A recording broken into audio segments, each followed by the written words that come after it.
पुन्हा सांगतो, मी शब्दाचा पक्का आहे, मी शब्द फिरवत नाही।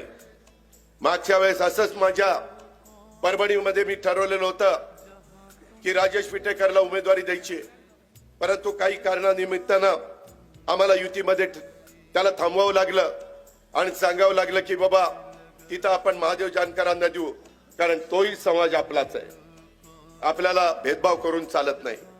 सर्व धर्म समभाव, सेक्युलर विचारधारा, आणि त्या पद्धतीने राजेशला थांबवलं। पण त्याला सांगितलं तू थांबला ना, तुला मी आमदार करेन। करून दाखवलं की नाही आमदार? करून दाखवलं की नाही? त्याच्यानंतर त्याचा राजीनामा घेतला। मला अजून एक आमदार करायची संधी मिळाली। विधान परिषदेमध्ये एक देखील अल्पसंख्याक आमदार नाहीये। मी इद्रिस नायकवडीला आमदार केलं, जाऊन विचारा इद्रिस नायकवडीला। आम्ही सगळ्यांना त्या ठिकाणी न्याय देण्याचा प्रयत्न करतोय।